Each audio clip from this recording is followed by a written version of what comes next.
Indonesia के वीज़े के हवाले से कराची से मैंने अप्लाई किया था और मुझे तकरीबन 5 वर्किंग डेज़ में मतलब मुझे वो मिल गया था।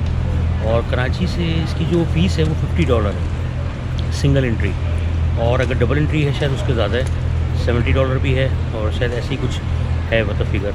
लेकिन जो सिंगल एंट्री है वो है $50 की। और वो आपको उसमें जो डॉक्यूमेंट्स वगैरह की रिक्वायरमेंट है इनकी, एक तो बिल्कुल सिंपल से डॉक्यूमेंट्स हैं, और सेकंड ये कि $50 की फ़ीस है जो वीज़ा फ़ीस है, और वो डॉलर में पेमेंट होती है।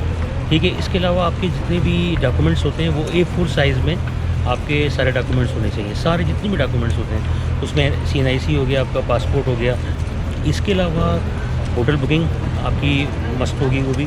इसके अलावा जब अगर आप जकार्ता से बाली का भी अगर उसमें वीज़े में आप मेंशन करेंगे सिटीज़ के उसमें कि कौन कौन सिटीज़ में आप जाएंगे, अगर आप मेंशन करेंगे जकार्ता एंड बाली, तो फिर आपको बाली के लिए भी आपको जो उनकी जकार्ता से बाली तक की वो भी आपको टिकट लगानी पड़ेगी। अच्छा, उसमें ये है कि बाई एयर जैसे अगर मैंने जब अप्लाई करा था तो वो कतर से फ़्लाइट होती है या किसी भी इसकी एमिरेट्स की है, तो जो जकार्ता से बाली जाती है उसमें भी आप उसको कर सकते हैं। और इसके अलावा अगर सेपरेट बनाना चाहें वो बना लें, वरना ऑनलाइन बनाना चाहें ऑनलाइन बना लें। तो ये है, ये सब रिक्वायरमेंट जो है ये वो फुलफ़िल करनी पड़ती हैं, वरना आपको दोबारा उसमें फिर रिविज़िट करना पड़ेगा, क्योंकि वो दोबारा बुलाते हैं और जब तक आपकी पूरी फॉर्मेलिटीज़ पूरी नहीं होंगी वो उसको एक्सेप्ट नहीं करते। तो ये भी है कि टिकट जो है दूसरे सिटी का भी जो है वो भी कंफर्म होना चाहिए, स्पेशली जकार्ता एंड बाली का।